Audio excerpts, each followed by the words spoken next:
Hello everyone, it's your old friend Boise on another daily video sobriety vlog. This time I'm south of Houston in a nice park and up by Meridiana, which is probably about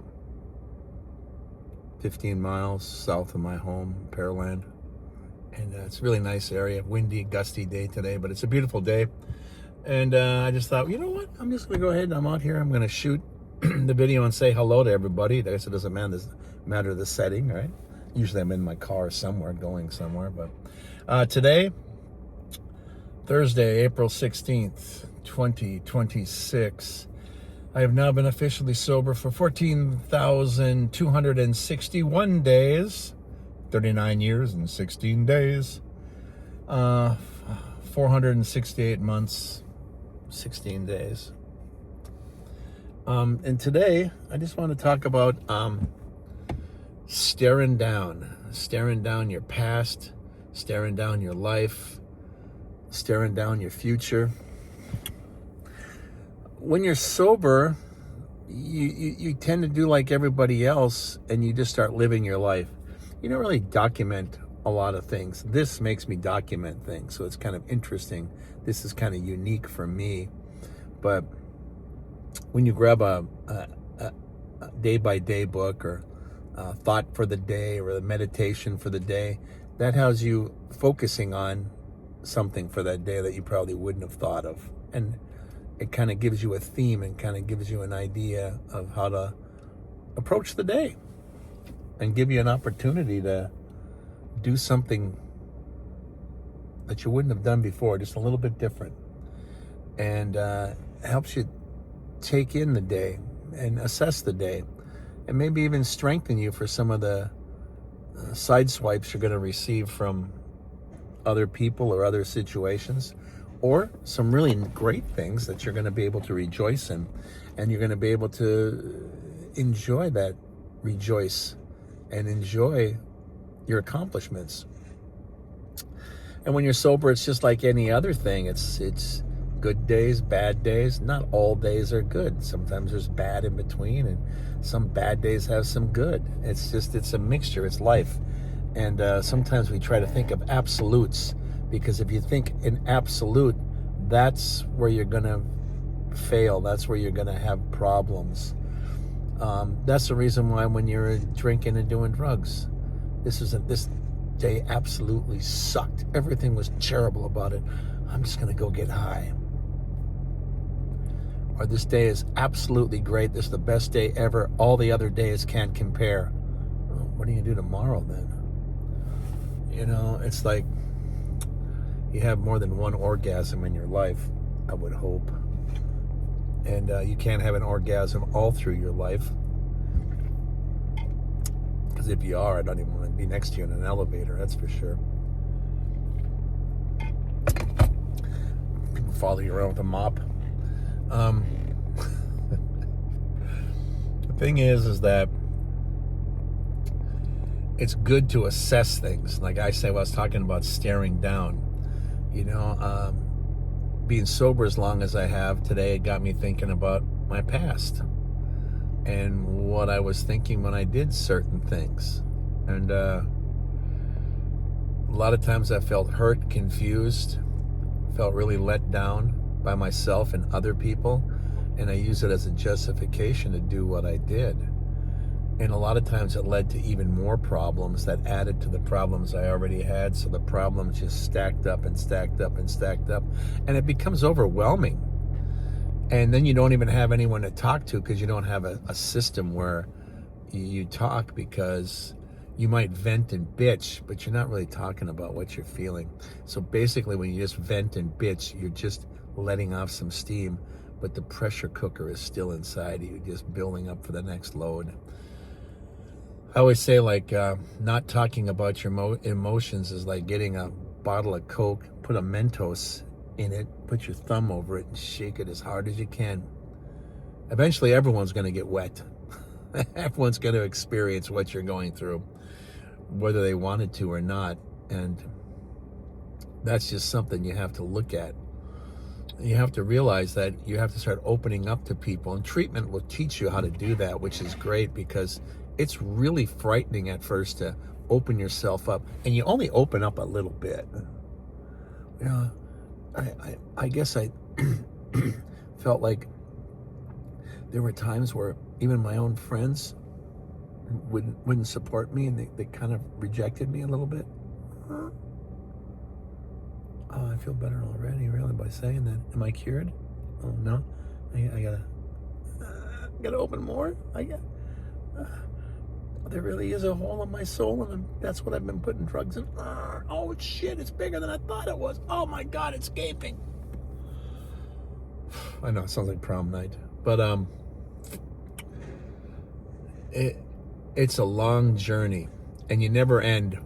You know, it's like, it's not running a 440 and you get a medal. When I sobered up, I started running marathons, and I ran 6 miles a day, and I became quite a jock. And I could have been cynical about it, but in the end, the arthritis flared up, and they ended up replacing my knees, and I could never run again. So now I can, as my doctor says, at least you can walk, and you can bicycle, and you can swim. Thanks, doc. And you still do your yoga. Oh yeah, cool. Thanks. And you have a healthy lifestyle. You no longer eat meat, and you're a vegetarian. And from time to time you become vegan, and then you eat cheese and egg, and then you become vegetarian, but it's still healthy. You're doing good. Yeah, except for my fucking language. I can't seem to cure that, dogs. Thanks. But and for some reason I want to hang on to my language, because it keeps me grounded in what I feel is real for me anyways. But sometimes I offend people, and I'm sure people that watch the videos might say, oh, he's great, he's sober, but god darn it, he's got such a salty language. You know, just because I stop swearing, do you think the whole fucking world is going to stop swearing? Can you grow up a little bit?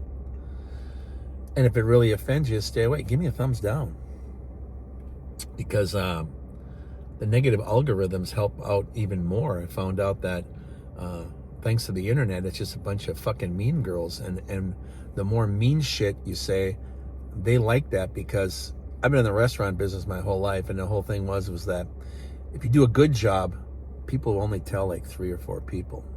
If you do a terrible job, they'll tell 10 people, because people like to talk negatively. It's kind of a, I don't want to say normal, natural thing for a lot of people who are not looking at the world through sober eyes necessarily. They're worried about the hole in their soul, and they're going to deflect by pointing out how terrible this whole experience was. Never go there. I'm going to have information that makes me feel like I'm in power, even though I'm powerless to take care of the problems of myself. You got friends like that all over the place. Just scroll through your Facebook. I have friends and family like that. Anyways,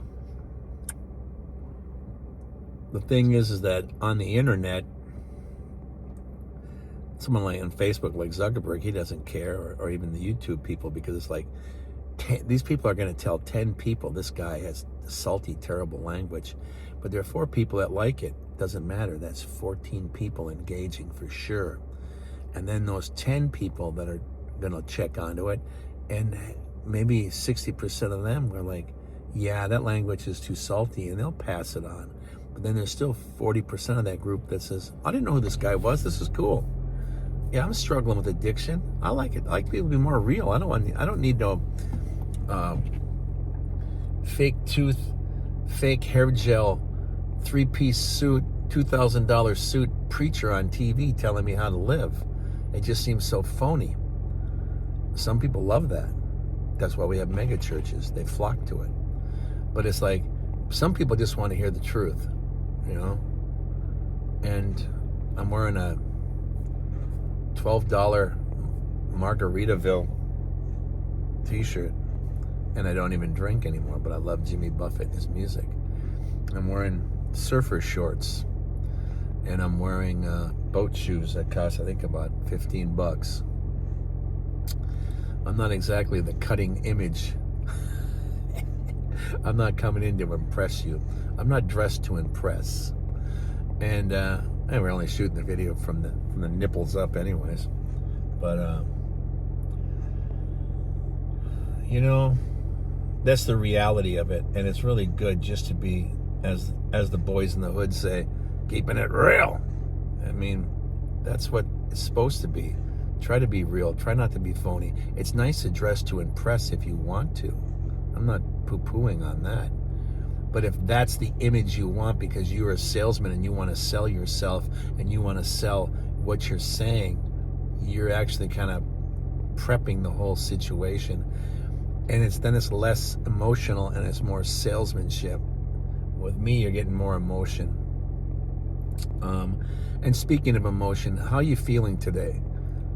Comment, drop a line in there. I mean, I'm feeling great. I mean, I'm just feeling reflective right now because it's a mostly cloudy day. There's like a lot of white and black clouds, and there's a strong wind coming from the Gulf, so it might be a little storm coming.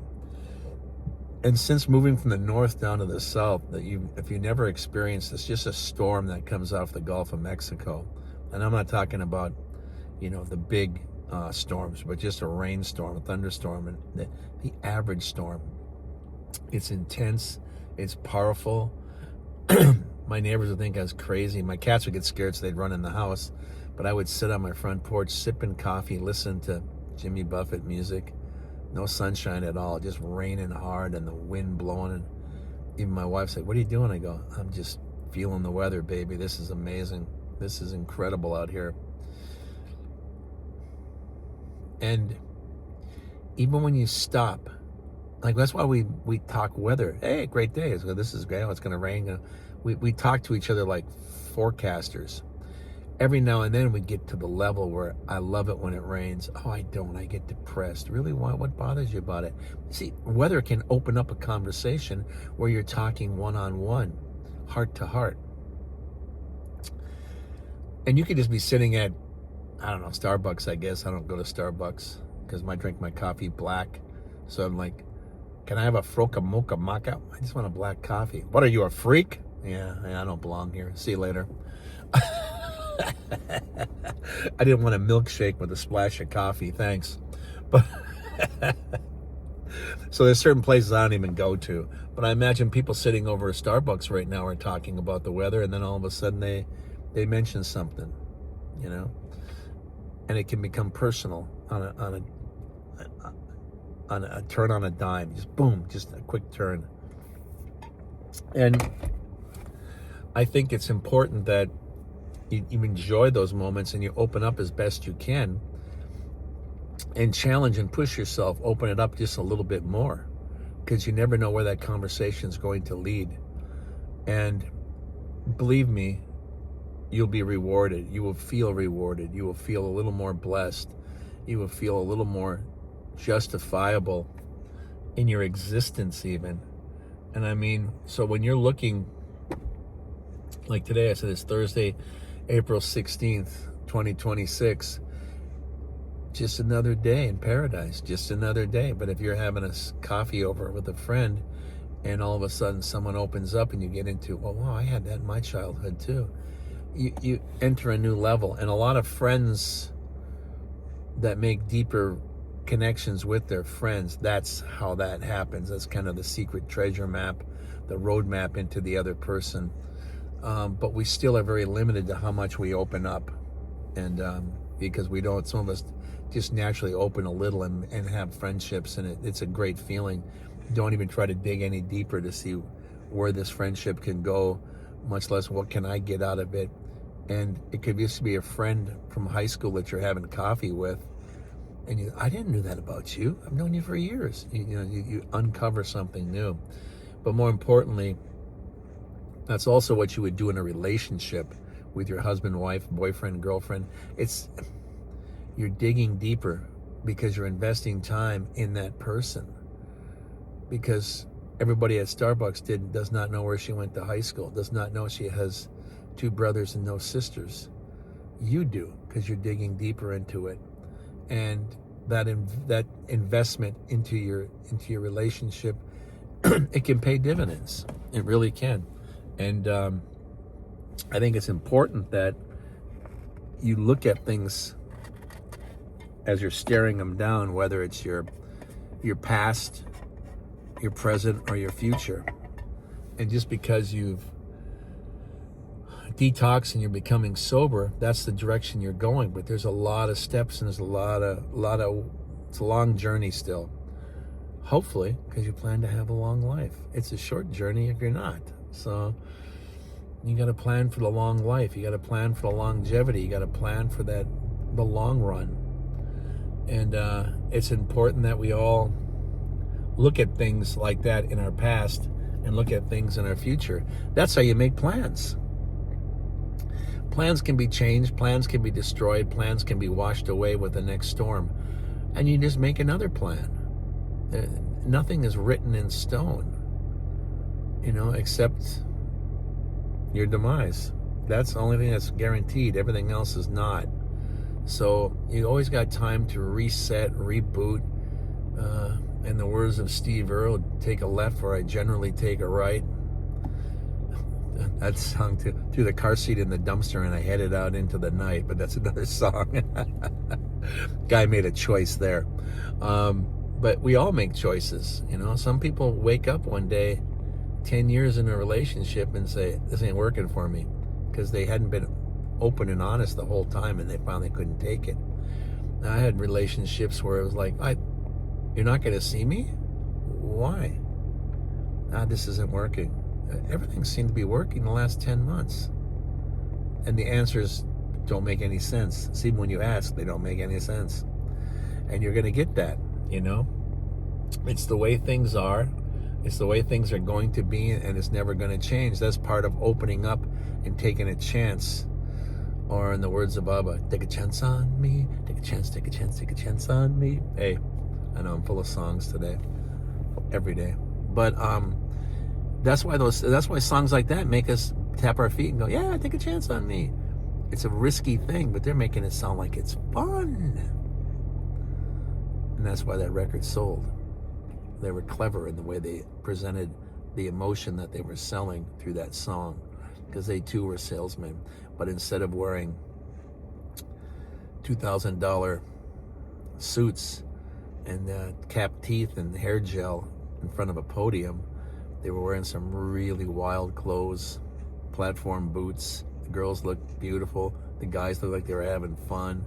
The guys looked kind of cool, even though the at the time, because you look back and go, God, that's weird the way they dress. But then when you go see an ABBA impersonator band or tribute band, you want to see that clothes. It's part of the deal.